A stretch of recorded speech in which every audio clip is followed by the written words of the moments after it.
সবাইকে শুভেচ্ছা আমার আরো একটি নতুন ক্লাসে। মূলত আজকে আমরা হচ্ছে 81 নম্বর ট্রান্সলেশন থেকে শুরু করব। তো 81 নম্বর প্রশ্নে যেটা বলা আছে সেটা হচ্ছে বক্তৃতাটি মানে বক্তব্যটি শুনে মুগ্ধ হয়েছি কিন্তু বিস্মিত হইনি, আশ্চর্য হয়নি। তো এটা আমরা এভাবে করতে পারি যে I was impressed by the speech, মানে বক্তব্যটা আমাকে মুগ্ধ করেছে বা আমি মুগ্ধ হয়েছি, but I was not surprised, আমি বিস্মিত হইনি। Okay, I was not surprised. এরপরে বলা হয়েছে দিন শেষে দিনহীনে কেউ না চেনে বা কেউ চেনে না আর কি। টোটাল কথা দিন শেষে যারা গরিব তাদেরকে কেউ চেনে না। তো এটার ইংরেজি আমরা এইভাবে করতে পারি at the end of the day, দিন শেষে মানে at the end of the day, এটা এই ফ্রেজটির অর্থ হচ্ছে দিন শেষে।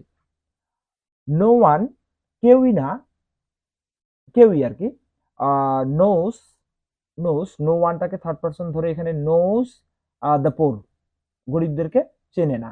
ঠিক আছে, no one knows the poor, গরিবদেরকে চেনে না। এবার বলছে সুখের চেয়ে স্বস্তি ভালো। তো এটা আমরা করতে পারি comfort is better then happiness, comfort is better then happiness. তবে এখানে এই যে দেনটা আছে, দেনটা কিন্তু হচ্ছে তুলনা করা অর্থে, কমফোর্টের সাথে হ্যাপিনেসের তুলনা করা হয়েছে, এই দেনটা বসছে এবং এটা হচ্ছে একটা কম্পারেটিভ সেন্টেন্স। ওকে, তোমারে চিনি না আমি, তবে তোমার নাম শুনেছি।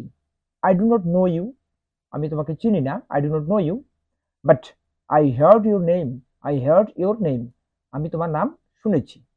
ওকে, গত সোমবার থেকে বৃষ্টি হচ্ছে, এই টাইপের প্রশ্ন কিন্তু প্রায় হয়। বলছে it has been raining since Monday last, মানে গত সোমবার থেকে। তাহলে একটা নির্দিষ্ট করে মুহূর্ত বলছে, মানডে সোমবার, এই জন্য সিন্স আসবে, সিন্স মানডে লাস্ট, গত, এই লাস্ট হচ্ছে গত।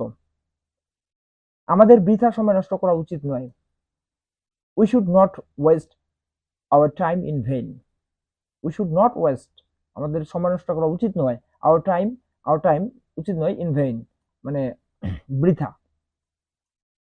দুর্নীতি উন্নয়নকে বাধাগ্রস্ত করছে, corruption hinder development, corruption hinders, বাধাগ্রস্ত করছে কাকে? ডেভেলপমেন্ট, উন্নয়নকে। গ্যাসের অপচয় রোধ করা উচিত, wastage of gas should be prevented, prevented. Okay, তোমাকে বিকাল 4টার মধ্যে ফিরতে হবে। তো মধ্যে আসলে কিন্তু উইথিন প্রিপোজিশন আছে। তো এখানে বলা হয়েছে you have to return, you have to return, আসতে হবে, উইথিন 4 PM, 4টার মধ্যে তোমাকে রিটার্ন আসতে হবে, ফিরতে হবে। অতিভক্তি চোরের লক্ষণ, টু মাস কার্টেসি, টু মাস ক্রাফট, এটা একটা ফ্রেজ বা সরি প্রবাদ বাক্য, এটা জাস্ট মুখস্থ করতে হবে, টু মাস কার্টেসি, টু মাস ক্রাফট, অতিভক্তি চোরের লক্ষণ। এই হচ্ছে আজকের মূলত 10টা ট্রান্সলেশন বাংলা থেকে ইংরেজি করার চেষ্টা করলাম। সো সাথে থাকবেন, ভালো থাকবেন সবাই।